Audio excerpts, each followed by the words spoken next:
Hello दोस्तों, welcome to my channel CK study 91। आज हम आपके लिए क्लास 12 का फिजिक्स का 30 प्लस इम्पोर्टेंट क्वेश्चन को लेकर आए हैं जो कि आपको अच्छा लगेगा। उम्मीद है कि आप सभी लोग एग्ज़ाम की तैयारी बहुत अच्छे ढंग से कर रहे होंगे। तो सेशन को आगे बढ़ाते हुए क्वेश्चन नंबर 1 पर चलते हैं। तो क्वेश्चन नंबर 1 आपके सामने आ चुका है। तो क्वेश्चन नंबर 1 कह रहा है, प्रकाश किस प्रकार का तरंगदैर्घ्य है? प्रकाश एक अनुप्रस्थ तरंग है। इसे याद रखने के लिए सबसे बेस्ट तरीका एक है। देखिए, प्रकाश में क्या है? 100। और अनुप्रस्थ में भी क्या है? 100 है। तो जिसमें आप 100 देखिएगा उसमें लगा दीजिएगा क्या? अनुप्रस्थ। प्रकाश एक कैसी तरंगदैर्घ्य है? अनुप्रस्थ तरंग। यदि आपको इसी में पूछ लिया जाता ध्वनि एक कैसी तरंग है, तो आप याद रखिएगा ध्वनि एक अनुदैर्घ्य तरंग है। अनुदैर्घ्य तरंग है। यदि आप प्रकाश को याद रखेंगे तो ध्वनि खुद आपको याद रहेगा। तो अगले क्वेश्चन की तरफ बढ़ते हैं। तो अगला क्वेश्चन 2 नंबर है, कांच का अपवर्तनांक कितना होता है? तो कांच का अपवर्तनांक 1.5 होता है। तो अगले क्वेश्चन की तरफ बढ़ते हैं। तो बर्फ का अपवर्तनांक कितना होता है? तो बर्फ का अपवर्तनांक 1.31 होता है। और प्रकाश के अपवर्तन का नियम किसने दिया था? तो स्नेल महोदय ने प्रकाश के अपवर्तन का नियम दिए थे। तो अब अगले क्वेश्चन पर चलते हैं। अगला क्वेश्चन हमारे सामने है कि ट्रांसफार्मर एक युक्ति है। ट्रांसफार्मर अल्टरनेटिंग वोल्टता को बढ़ाता भी है और घटाता भी है। यानी एसी करंट वोल्टता को बढ़ाता भी है और घटाता भी है। क्वेश्चन नंबर 6 की तरफ चलते हैं। क्वेश्चन नंबर 6, स्पेक्ट्रम के सबसे निचले भाग पर कौन सा रंग होता है? तो स्पेक्ट्रम के सबसे निचले भाग पर बैंगनी रंग होता है।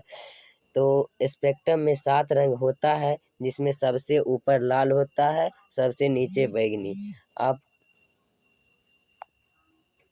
आप याद रखिएगा कि स्पेक्ट्रम में 7 रंग होता है। इसके लिए एक सूत्र है, बैजा नीह पिनाला। बै से बैंगनी, जा से जामुनी, नी से नीला, ह से हरा, प से पीला, और ल से लाल। सबसे ऊपर लाल होता है और सबसे नीचे बैंगनी होता है। उम्मीद है कि आपको यह कॉन्सेप्ट समझ में आया होगा। तो अगले क्वेश्चन की तरफ बढ़ते हैं और इसे थोड़ा छोटा कर लेते हैं क्योंकि बहुत बड़ा क्वेश्चन दिख रहा है। तो क्वेश्चन नंबर 7 की तरफ चलते हैं। तो क्वेश्चन नंबर 7 कहता है, ए मीटर की माप सीमा को बढ़ाने के लिए किसका उपयोग किया जाता है? तो शंट का उपयोग किया जाता है।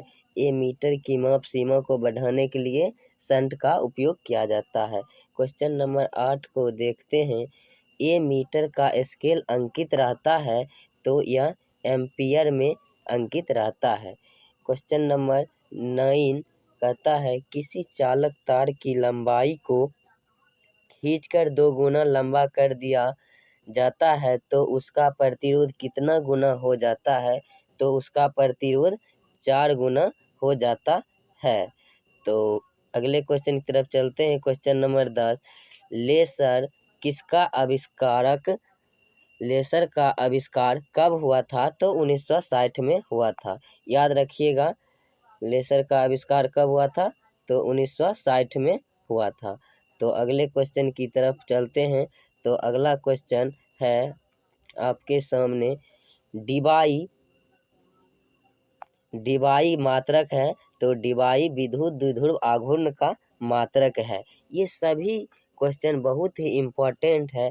आज का सेशन बहुत ही इम्पोर्टेंट है। यदि आप इसे एक बार अच्छी तरह से देख लिए तो आपको याद हो जाएगा। यदि एक बार में नहीं हुआ तो दूसरी बार आप इसे देख लीजिएगा, जिससे आपको पता चल जाएगा कि हमें याद हुआ या नहीं। तो तरंग दैर्ध्य दर्द लिखा गया गलती से, तो इसे समझ लीजिएगा आप लोग कि तरंग दैर्ध्य को बढ़ाने से अपवर्तनांक का मान क्या होता है, घटता है। तो अगले क्वेश्चन की तरफ बढ़ते हैं। कहता है जब प्रकाश की किरण एक अवरोधक से जब प्रकाश की किरण एक अवरोधक के किनारे से टकराती है तो वह मुड़ जाती है, तो यह क्रिया क्या कहलाती है, यह क्रिया विवर्तन कहलाती है। तो ये क्वेश्चन रॉन्ग है, यानी गलत है। तो अगले क्वेश्चन की तरफ हम चलते हैं। तो अगला क्वेश्चन आपके सामने है कि चालकता बैंड अंशतः खाली होता है और चालक में। यदि आपको पूछ लिया जाए चालकता बैंड अंशतः किसमें खाली होता है, तो अचालक में। क्वेश्चन नंबर 16 को देखते हैं। तो नाभिक में कौन सा कण उपस्थित होता है। कण यहाँ लिखा गया, लेकिन यहाँ पर होगा कण। नाभिक में कौन सा कण उपस्थित होता है, तो नाभिक में प्रोटॉन तथा न्यूट्रॉन उपस्थित होता था। इसके बाहरी कण क्या होते हैं, इलेक्ट्रॉन होते हैं। तो अगले क्वेश्चन की तरफ चलते हैं। 17 नंबर, प्रकाश तंतु संचार किस घटना पर आधारित है, तो प्रकाश तंतु संचार पूर्ण आंतरिक परावर्तन पर आधारित है। प्रकाश के पूर्ण आंतरिक परावर्तन पर आधारित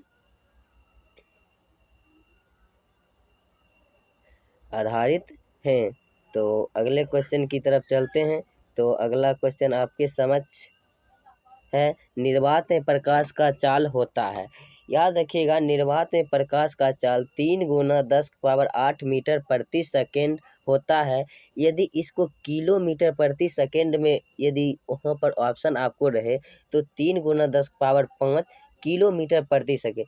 किलोमीटर प्रति सेकेंड इसलिए 3 घट गया, 10⁻³ घट गया, क्योंकि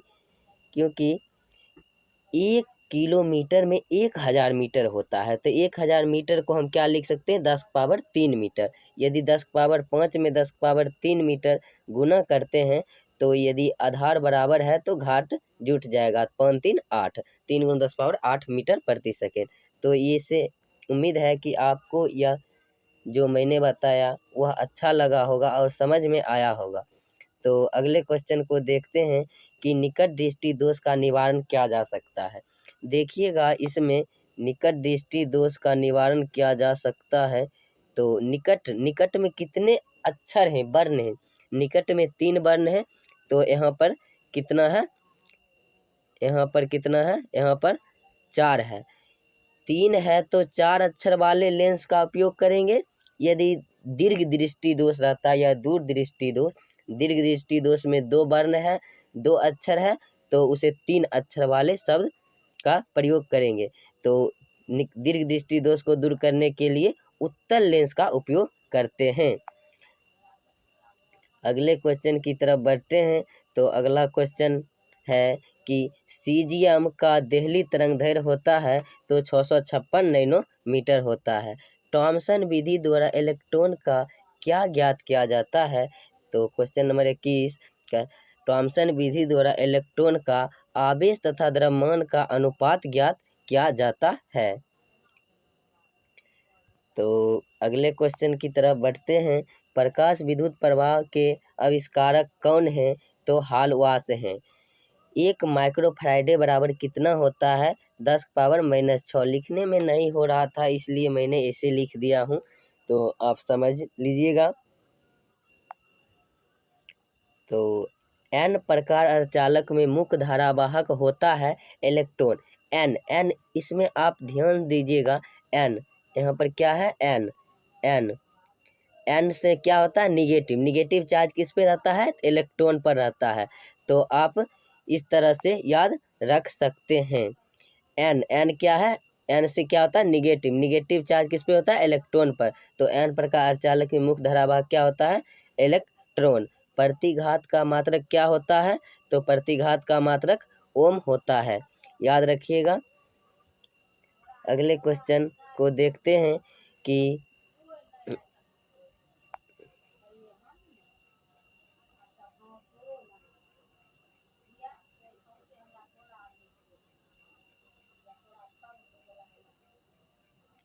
अगला क्वेश्चन आपके समक्ष है, तो अगला क्वेश्चन को देखते हैं। एक अवतल गोलीय दर्पण द्वारा प्रतिबिंब बन सकता है। एक अवतल गोलीय दर्पण द्वारा प्रतिबिंब आभासी, वास्तविक, उल्टा तथा आकार में बड़ा बनता है। 1 ओम बराबर कितना होता है? तो 1 वोल्ट प्रति एम्पियर होता है। तो बीटा किरणें तेजी से चलने वाले क्या है? इलेक्ट्रॉन है। इलेक्ट्रॉन पर कैसा चार्ज आता है? निगेटिव चार्ज रहता है। बीटा किरणें विक्षेपित होती है। बीटा किरणें विक्षेपित होती है। चुंबकीय क्षेत्र तथा विद्युत क्षेत्र दोनों में बीटा किरण विक्षेपित होती रहती है।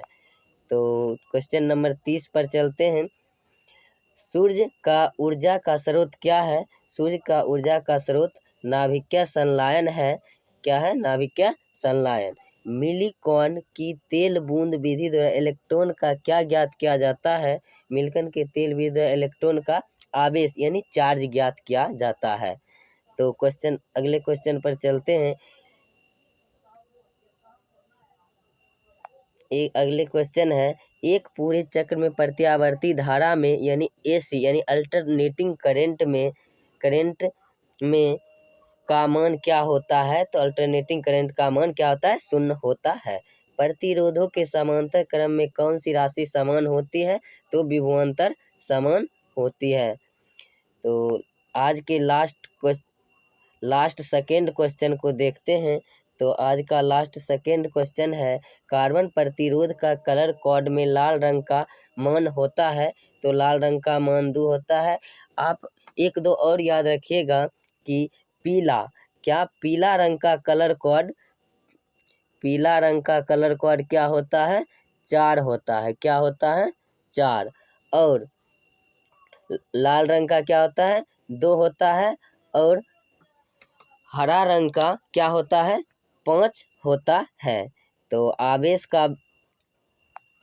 का बीमक क्या होता है? AT जहाँ की ए क्या है? चार्ज है, T क्या है? टाइम नहीं, सीधा आप याद रखिएगा आवेश का विमीय सूत्र क्या होता है? AT होता है। तो उम्मीद है दोस्तों कि यह वीडियो आपको अच्छा लगा होगा। यदि यह वीडियो आपको अच्छा लगा है तो वीडियो को लाइक करें, चैनल को सब्सक्राइब करें और अपने दोस्तों तक इसी तरह के अच्छे से अच्छे वीडियो के लिए अच्छे से अच्छे तरह से तैयारी करने के लिए CK स्टडी 91 चैनल को सब्सक्राइब करें। जय हिंद, जय भारत, थैंक यू, धन्यवाद।